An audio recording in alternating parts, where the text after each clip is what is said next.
Hi guys, Jaleesa here with Employee Speech. I hope you had a great weekend. I had a wonderful weekend. I went to an event which I will make a video about because it was awesome.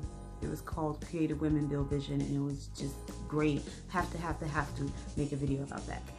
Okay, so this week I finally finished the book I'm Black and I'm Sober by Miss Chaney. It was so, I don't even know, it was necessary. Like, it was just so good. So it's definitely a autobiographical book. I mean, it's about her life and she's telling her story because she was an alcoholic. She was from the South. It's during the 60s. It was definitely back in the day because she talks about a lot about like civil rights and there still being a colored section. So it was definitely during the 50s, 60s there. It was so necessary. I only read this book because of the title. I chose it because of the title, I'm Black and I'm Sober. I was like, what? Okay, sis, let me see what this is about.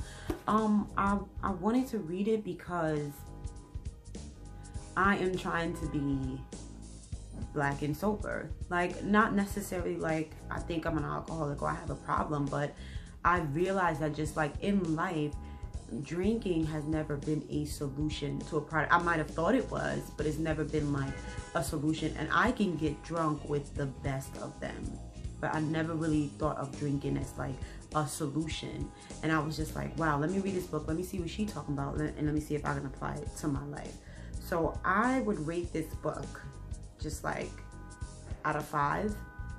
I would definitely just give it a 4. 4 out of 5 hearts. That's what I'm gonna rate. Hearts. So I'm Black and I'm Sober. It gets 4 out of 5 hearts.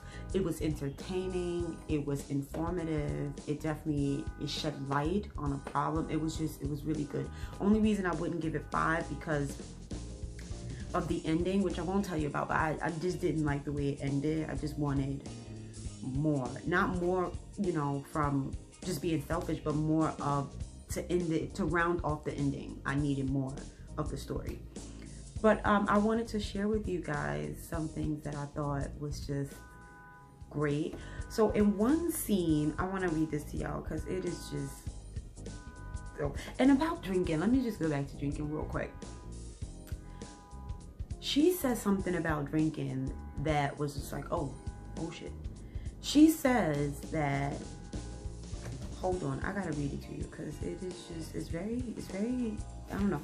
All right, so at the end, she does these 2 things called thinking drunk and thinking sober. Like for people who are recovering, you have thoughts when you're drunk and you think you make perfect sense. And then you have thoughts when you're sober and you just like, nah.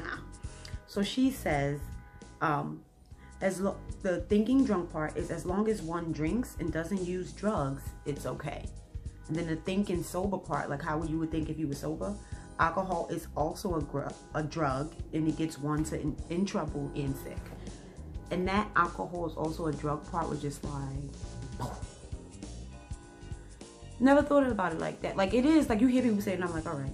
But really think about it, like alcohol is really a drug. Like you as an alcoholic, not talking about like social drinkers or whatever, but as an alcoholic, you are no better than a drug addict because that is your drug. People always like to say, oh, I drink, I don't do drugs. I drink, I don't smoke. Same evil, same thing. But anyway, she has this one scene in here that I thought was so funny. Books can be funny. She was talking, well, hold on. She was talking about how she went to church, right? So she went to church and she was one of like the ushers and she was like serving wine. You know how you have communion and you serve the wafer crackers like the blood of Jesus Christ, and she was serving wine to be like the blood, the wafers to be like the bread, the body, and the drink to be like the blood, right? The body and the blood. So she's serving them, and she had, back in the day, you know, you had to pour it into the thing. So she said she went to pour and she was so drunk at church that she started shaking and like spilling it everywhere. She was like, this is not funny, I'm sorry, but it's funny. She was like, when she started shaking, everybody just came to her like, oh Lord, she got the spirit. Oh Lord, bless her, Lord. She feel the spirit. She can't even pour the, When I tell y'all I was dying, yo, I was on a train reading this and I could not stop laughing because black people are so encouraging when it comes to like being in church and getting the spirit. This lady is full blown drunk in here and they just like, oh yes, Lord, she got the spirit. Yes, feel the Lord. Oh my God. I'm sorry. Just want to share that part, y'all. It was so funny. And then another part I want to share with y'all, which was, I don't even know if screw it. It was funny also. She said she was getting dressed, right, to go, Chaney, her name is Chaney. So Chaney was getting dressed. She's the main character and she's a preacher's daughter. She chronicles her life, like her relationship with alcohol from the very beginning. I don't want to give away too much, but another good part was she was just like, she was getting ready to like, her boyfriend at the time or her husband at the time was like having a little party or whatever, and she was like cooking for him, and then she went home because they didn't live together at the time. She went home to get dressed, and she was like, she got on the phone, she had a drink. She was like, oh, I'm gonna do my nails. She had a drink. She's like, oh, I'm gonna do my hair. She had a drink. And she was like, all right. She took a cab back to his house because he was having a party to introduce her to everybody. So she took a cab back to his house, and she was like, yes, I look good, I felt good, because mind you, she answered the phone, had a drink, to her nails, had a drink, to her hair, put on a pretty dress, had a drink, and then she left. So he opened the door and his mouth just hung open. And in her head, she was just like, oh, I must look real good. And then at the next page, she was just like, I looked a damn fool.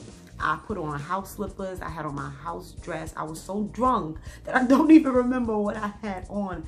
And it was funny because, like, you know how you drunk and you think you are it. You ever seen drunk people dance?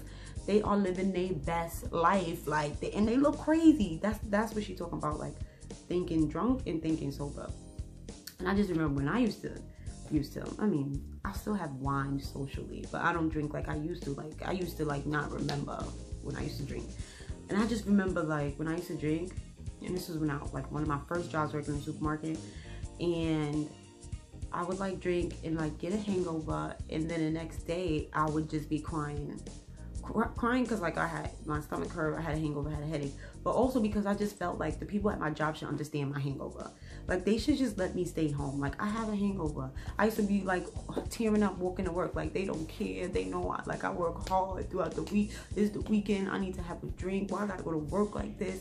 Mind you, I, like, could not call out or whatever because I probably already did it too much times. I don't know. It was the supermarket. Like, we was wild.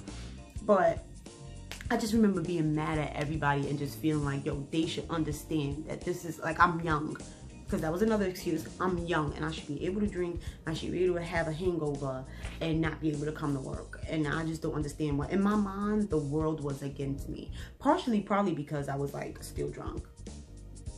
I don't know. But yes, I definitely give this book 4 hearts. That's my new rating system, 1 to 5 hearts. I definitely give this book 4 hearts. Even if you feel like you're a social drinker, I think it's a good read because of the time of it all. And she also talks about race and how, like, her first AA meeting, it was just all white people and how that made her feel, and how sometimes, like, we need to see ourselves when we go to these meetings and into recovery and trying to, like, get our lives together. She talked about how, like, she only felt welcome in a meeting when she saw somebody who looked like her. Representation is important. So I definitely encourage you to read it. And you don't have to be an alcoholic to read it. You don't have to. Like, you can, if you are, anybody can read it. Like, it does not matter. It is definitely a good read. One thing I will say, this book is so entertaining. I could definitely relate. Like, she's funny. This lady is funny. Like, if you like to laugh, read this book. And be great to each other. Be great to yourselves. If nobody told you, I love you, and speak positive things into your life.